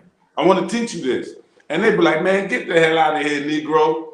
And I'm trying to tell you, like, we don't know how to accept love when it's genuine, even from ourselves. And some of us, because we do this kind of work, this social work, this work where we don't care who you are, just come correct with us, right. Respect me and my family. Don't give me a bad reputation when you leave, you know. But other than that, man, come on through. Let's build. I mean, that's the African way. Yeah, you know what I mean? So when we extend that love, naturally, oh, wait a minute, man. Because we do ourselves bad. We do ourselves bad socially so much. From daily insults to sexual harassment to all kinds of things we do to each other every day. And then when someone comes with that same complexion telling you they got the keys to the motherland, you're like, oh man, get the fuck out of here, man. You crazy? Yeah. You know what I mean? And so we are literally putting a masked face on the materialization of Africa for Africans. And some people out there, they don't get it yet. But the good thing is that we already get it, or we wouldn't be doing this. Not last year, 2019, pre-COVID, there was no Exodus Alliance. COVID-19 helped us to see that if we don't come together and we don't unite practically on our mission, we don't have to be uniform. We don't all have to be in the same organization. I don't got to eat off Sister Yaa's plate. She don't got to eat off mine. We just got to respect each other and make sure everybody got some food on their plate. You know, that we got enough for our guests as they come. And that we lead the way. We understand what we have to do right now. And this platform is new, but I think that 20 years from now, we're gonna look back at this platform like, yo, these was visionary people, man. They understood because they was up close and personal. So definitely for those out there who got that natural distrust, I have it too. I have it too. I'll be the first to admit that my trust level is like that, and regardless of your race. I don't care if you're white, Puerto Rican, Asian, Jamaican, whatever. The trust factor is just like my security protocol. Like, hold up, who's this? What's this? I'm going to read you up naturally. I have to for my own security. And so, and the security of the people that you're going to meet through me. I hate people when they come into your network and then they damage your relationship that you have with someone in your network. I really hate that. I really hate that. I really hate when someone comes into my network and start poaching from within my net. I really hate that, you know. And it's not respectful, but at the same time, we have to have an area of it where we can be free to socialize and be one. And this platform created that. It's very, very powerful, y'all. I'm very excited about the Exodus Alliance. This is the beginning of a long journey, and I'm looking forward to others coming on board, man. I'm ready to really get this management facilitating training, man. I'm ready to make sure that when you come through, people have got a certain degree of professional training from the people that's been here so that they can learn fast. The faster you learn, the faster you can go about your life. But it's going to be a period where you're going to be in transition. That period of transition is what we're stepping up to help you with. Not to control you when you come. You don't have to be in our organizations. You don't have to do business with us. But there's a period of transition that we're concerned about. Just like when you have midwives, there's a period of transition that the midwife has to oversee where we come into existence. We're born. It's the same thing. We're being reborn as we repatriate. We're like the midwives. We're waiting for you to come through the channels. And yeah, we catch you, man. We catch you like, yo, what's up? How you doing? What's up? Yo, let's go this way. And so, you know, it's very important that there's sides of it, because some people believe that we necessarily should just come, find our side, spend our money, stay out of native affairs, and leave all industry and business to the people. Help them, but don't get your own. And that attitude is something that's not just at us as African Americans. You have Afrophobia or xenophobia it's rampant all over Africa. You got ignorant brothers and sisters who actually move like that. And certain places you go, it might be the majority. They looking at you like, oh, who tribe is this? You know? And that's going to base on how you get treated. We have to change this, but it's the reality as we meet it. And so our people, we ain't ready for that coming back from New York, coming back from Jersey, coming back from Cali, where by the time we step foot on the continent, we've already gone through a process of gaining back some consciousness, some love for the continent. The last thing we need when we get here is a negative experience. You know, you got people who make up names, Akata and all these other names for us that come back. Like they got their little names for us here. And I'm telling you, a light-skinned person to get called white quick. You be light-skinned, you red bone, you a cracker. And it's just like that, y'all. To keep it real with y'all, it is real like that. But it's not like that for everybody, and that's what we prove. Look at the people who are around Brother RJ in Senegal. Those are Africans, man. They understand, like, yo, this is our brother, and he coming back with our people. So that's proof that there's people out there ready for this too. Don't get caught up in the social media and the people who ain't doing nothing for Africa, like I always say, and start following the gossip channels and start losing faith and all that shit. Because every day while you're losing faith, we over here building. The other Africans from the diaspora are making their way home. So it's a trust issue, but it's not a trust issue. You know what I mean? It's bigger than that. If you see other people benefiting, right, and you still playing politics with gossip people, or you yourself aren't trustworthy. I can't trust me, then I don't trust nobody. Yeah, it's true. You understand? Right. So we got a lot of mental issues, but we're making this as practical, as financially possible that we can. You know what I'm saying? None of us on this call is rich. None of us. We don't got that rich money. That's not our class. We're the people. That's what people gotta understand. We're the people. We're the masses. We are the masses. And so we get a different reception when we come back. There's a lot of stereotypes about us, but as soon as we bind with the Africans, they're like, yo, these are people. Especially if you got that mass appeal.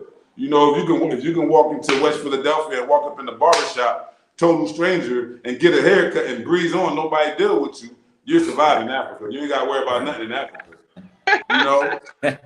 Because that's how people are here. They mind their business, right, they breathe through, they show love. Yo, what's up? How y'all doing? I tell God tinky, and they keep moving. And it's the extra drama that people here really don't like, as we see. And I just love the whole experience. I want other people to come and share this experience with us. And I want them to know that for us, Exodus Alliance, it's more about your experience, man. It's all about getting you home. From the heart, getting you home, because this has been redemptive for us. We are literally. You don't want to come home. If my 23-year-old daughter can walk through the neighborhood at night and not be scared and come home, you know, the sister that was here, she was out with them, and so she wanted to drop my daughter off, come all the way to the house, and now my daughter was like, no, I can walk from here. So she was like, are you sure? Is it safe? My daughter was like, yeah, it's safe, you know. So she was like, "Nah, I'm straight. Go ahead, you know." And she just walked him. If this girl is not scared, I mean, come on. You know what I'm saying? Yeah. We're definitely stepping into our true selves. We're stepping into our environment, our atmosphere, our vibe. That's what I think is underrated or misinterpreted sometimes for those who've never been here on the continent, is the understanding of what that feels like. When you really truly get around your people in an environment where, you know, you are welcome, treated as family, you know, where people who look like you are the ones in charge and are the ones in positions of power or influence or impact, etc. There's something about that changes your spirit, that changes you, your heart, your soul. We have existed too long in the house of our attacker.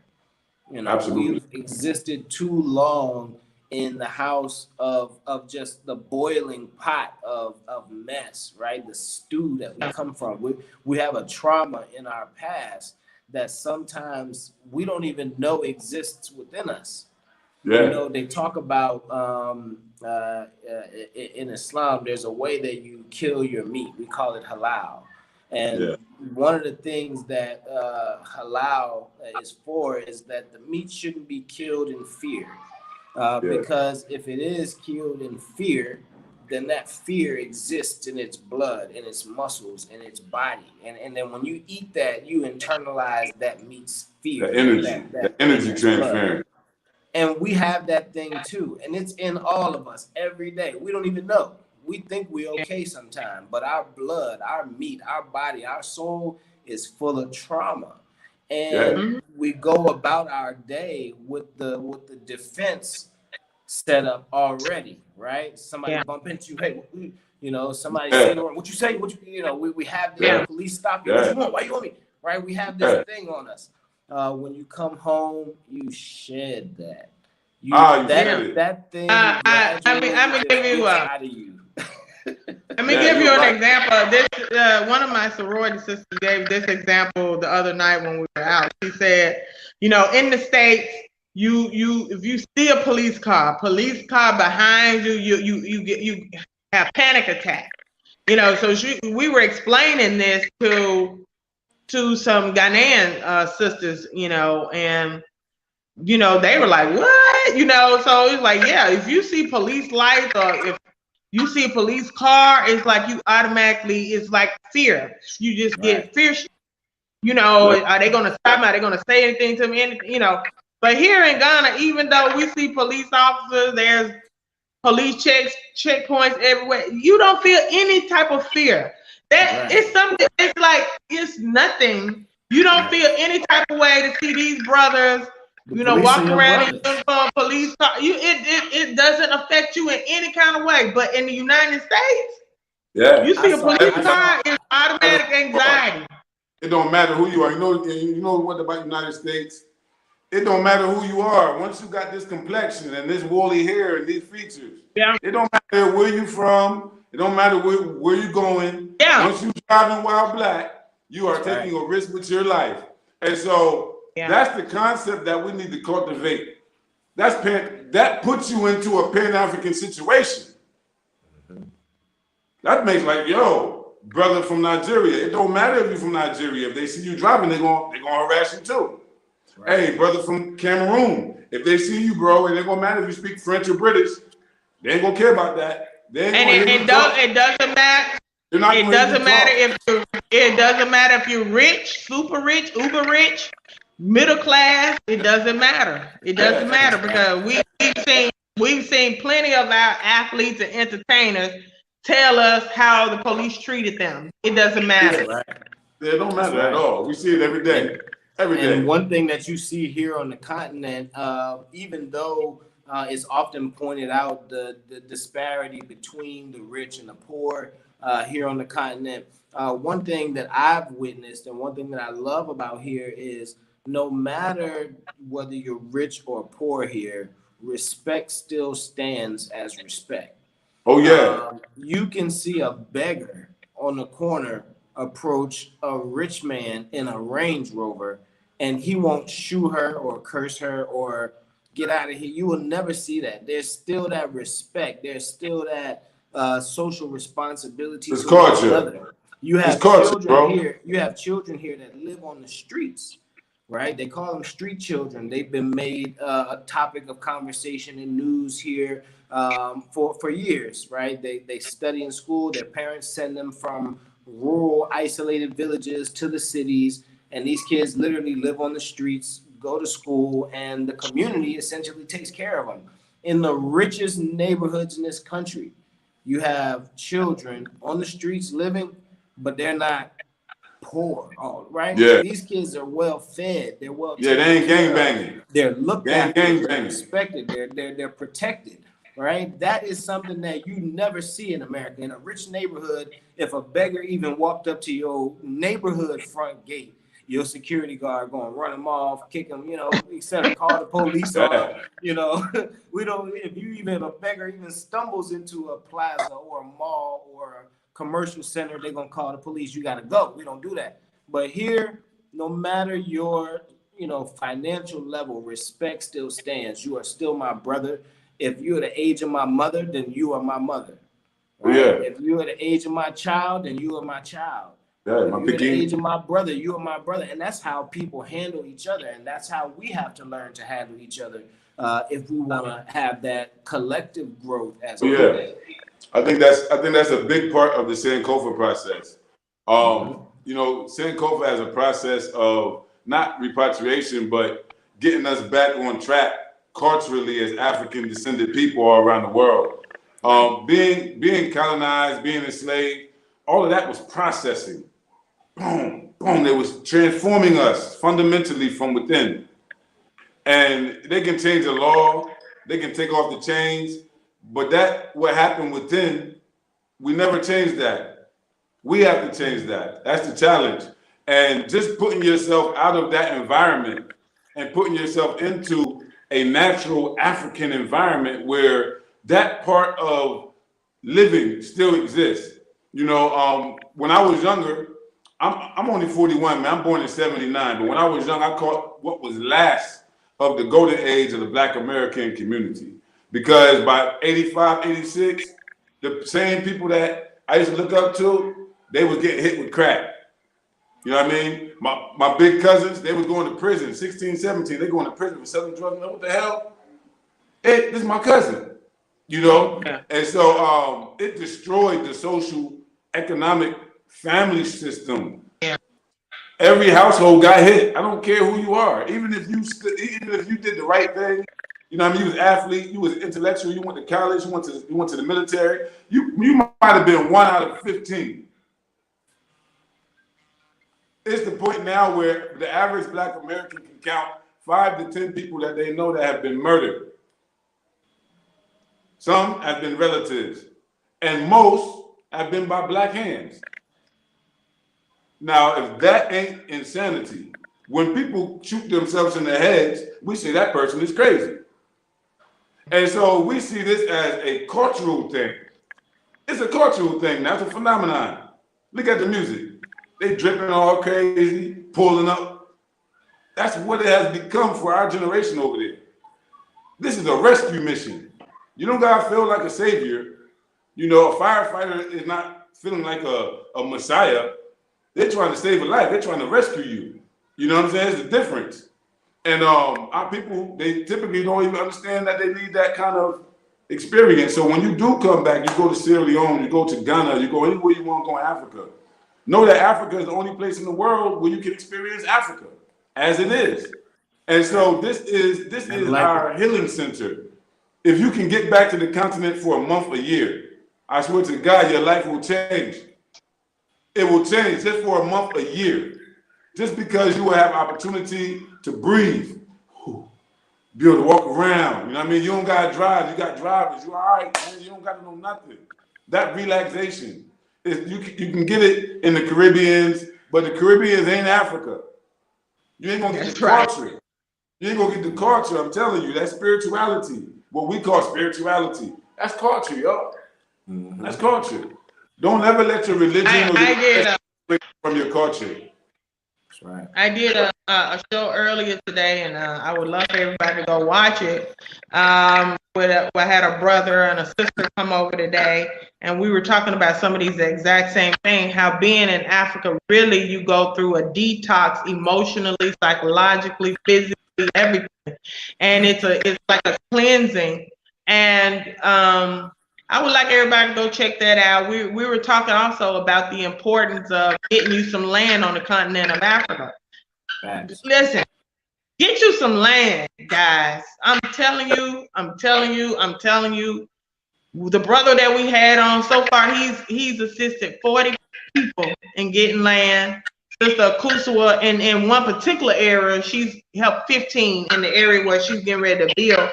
All these people, I've got 30 people. I've helped get land in Asebu in Cape Coast area. I'm going to pick up those people's documents. I'm working with another brother who is a real estate developer that's got some land. Y'all need to get some land because the way that the value of land in Africa is shooting up. You get you some land today, 3-6 months from now, you already in the green. I've been trying to tell them, Sister Yaa. I've been trying to tell them for years. And you know, we have these times when we go through you know, big things. We go through these kind of punch in the stomach moments, and then we have this, you know, kind of wave where everybody does it, and then it tails off. As soon as people get comfortable, it tails off, right? When Trump first came into office, land sales in Africa went up. Everybody, I gotta get my land. And then things tailed off. You got some. Then, you know, the riots came, and then everyone, I gotta get land in Africa. Let's make it a habit, guys. Let's make this something. Regardless, you know, And now with the vaccine, now with everybody worried about the vaccine being mandatory. Everybody want to come to Africa. They trying to get over here. They want some land. You know, you don't have to wait. You don't have to wait until it's something bad happening in the West for you to This should be normal behavior for us in our communities and our families. Hey, bro, I was just in the chat and I wanted to respond to something. They was asking, somebody basically said, so you saying that, you know, there's not tribalism or police brutality in Africa. What about NSARS? To that, I want to say this. I think everyone on this panel is politically developed enough to know that in every country you have a state, and the police work as security for that state. In Africa, these states are African states, even if there's Europeans coming and doing business. These are African states. The Republic of Sierra Leone is a republic, just like the United States of America. And when I say that, they have their own police system. And the police have the same role to play in any state. The same role. Police are corrupt all around the world. Why? Because human beings are corrupt all around the world. That don't matter. So you're going to find the corrupt ones, and you're going to find fully corrupted systems. Absolutely. That NSARS in Nigeria, I 100% support the people who's rising up against that. Because in America, they have task forces, special gang task force. They're destroying families right now. They're destroying. And even looking in Nigeria, I'm sorry to cut you off, but even looking in Nigeria, how proactive the people and the government were about, you know, remedying that situation.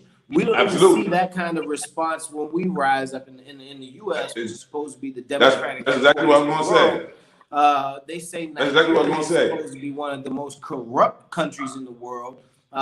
They had a few weeks of uprising. The people were tired. They changed their voices. We got it out of there. The government fixed the situation, and it may not. And we just voted completely. And we just voted for Jim Crow Joe. Trouble spots, but they actually made an attempt to bring a solution because their people asked for it, and that's what we want to see. We're not saying there are no problems. We're saying that we should all be able to come together collectively to remedy our problems and be on code about the solutions, and that's what we saw in Nigeria. I'm gonna just say this. Listen. I tell y'all all the time, we have problems in Africa. Africa is not perfect, but I'd rather deal with it. For me, this is better. It's still 100 times better. It's 100 times better. Right. So, you know. And then not only that, but yes, even here in Sierra Leone, if you go to the prisons, you'll be like, oh my God, this is horrendous. You know, there's stories here. The police here be corrupt too. I'm not going to just act like Africa is perfect. Because you got corruption everywhere. That's why a lot of the reasons why we're suffering is because of that. All you have to do is listen to PLO Lumumba. A lot of it is state corruption. People with their little groups stealing the money that's meant for Africa's development. Right. And so that's real. That's a real phenomenon, y'all. We got real snakes out here in the grass. But the reality is that the police here are the police of African states. The police in the United States of America, that is a white majority country. It is the most racist country ever in the history of the world. Talk about Germany, but there's never been nothing more systematically racist than what we experience and know in the United States of America. And so when we talking about police, you can't just think we talking about the same thing. We're talking about white police officers and their black minions who are trained to identify, harass, stalk, brutalize, imprison, and kill our people from day one. And that's what they have always been there to do. And that's why I said in America, they don't care where you come from. If you're black, you will get the special treatment. And Africans coming to America need to understand that. That's where we get our race first concept from. In Africa, you don't need to have a race first concept. We're all here. That's right. But over there, and again, like we said earlier in the show, if these things are things that you find troubling about the African continent, then you need to be a part of the proactive development and impact to those things. So going back to the topic of this show, which is the LUMI currency, we're talking about combating corruption, and we're talking about creating our own systems that are not influenced by other global banks, et cetera, that cause corruption. Because we can't complain about corruption and not point out the reasons behind it. Every action has an opposite but equal reaction. And so we understand that a lot of the corruption is actually fueled by the international and global banks that run those countries. Yeah, these people are not. They're not corrupt in isolation. They're not corrupt in isolation. There's some people contributing to the corruption. Right. When you look at a country like Nigeria and its naira and the value of that naira, or like Gambia and the value of that dalasi, which is almost worthless to other currencies around the world, we understand that that's only because they are tied to a colonial monetary system, or they are blackballed by a monetary system, so their currency is not accepted on a global scale. And again, how do we combat that? We all collectively put our efforts and resources into a currency that is now backed by the most abundant resource on the planet, the sun, right? Sun shines every single day. This currency is backed by 100 kilowatts per LUMI. It is a currency from the central bank of the Akampan Maroons in Jamaica.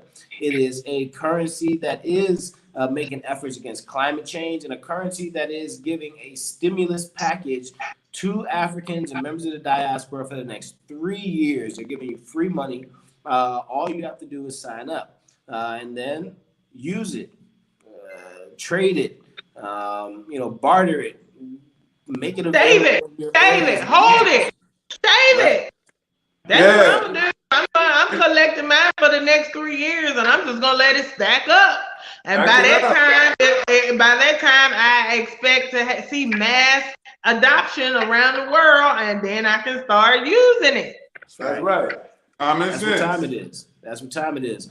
And for those of you who are interested in either repatriating to the continent, investing in startups, businesses, land, real estate, etc. on the continent, or even just shopping with the continent or visiting the continent, make sure to visit our website, madeinafricaproject.com. There you can also become a member of the Exodus Repatriation and Investment Club. Now, this particular club is your way of getting ongoing consulting, insider information, support and facilitation on the ground, the resources that myself, Sister Yaa, Chief Foday, the State of the African Diaspora, the Universal Negro Improvement Association African Communities League, and others here on the ground, so that you can make a successful transition. We understand the challenges that are posed to us on the ground. We've committed ourselves to supporting you in your journey. We just welcomed dozens of people on the ground here in Senegal and Dakar in the past few weeks. You guys check out my YouTube channel and you can see our latest video where several of our repatriate families kind of explain their journeys and how they're coping with being here on the ground. And we want you guys to get involved. We don't do this media just to sit up here and talk. This is not just for our profiles or for our vanity. We do this because we understand there is critical and vital information that must be shared with those who are looking to make this kind of transition. We've seen all the pitfalls. We've seen people try and fail. We've failed at times ourselves. We have now made it our point and our mission to help you all fail less. So make sure that you get involved. The website is on the screen. You can contribute at the donor box for Exodus Alliance as well, so that you can help us to contribute to bring this kind of media to you, to continue to build these types of projects and relationships and resources.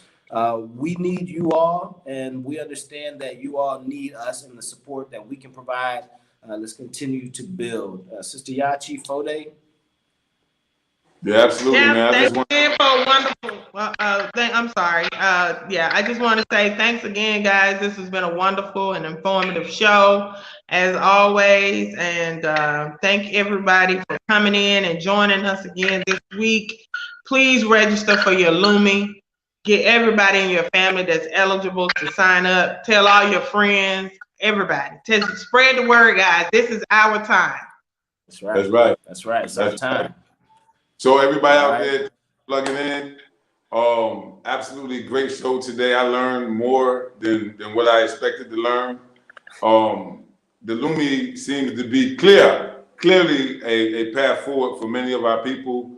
I will definitely be signing up. I haven't signed up yet. I will definitely be signing up and following that evolution. Definitely want to thank our guests who came on the show, called in from Jamaica, Ghana, sister from Ethiopia. Just to let you know, that was 6 countries represented on one Exodus show. We're gonna keep it going. That's what we're talking about. Showing you that there's real people out here that you don't know, that ain't doing it for fame and popularity. You see that sister? She had 20 years over there in Ethiopia. I want her number. I need to learn from her. That's work. You know what I'm saying? Like that's the concept. It's not like, oh, she over here 20 years. I'm gonna burn her business and set mine up next to her. No, no more of that. That's over. Pay homage. Yeah, that was Ambassador Jasmine Rowe of the State of the African Diaspora guys. Y'all look her up and support her in her endeavors as well. We love you guys. Africa is for Africans. It is Exodus time. Bro. That's right. It's Exodus time, y'all. Peace.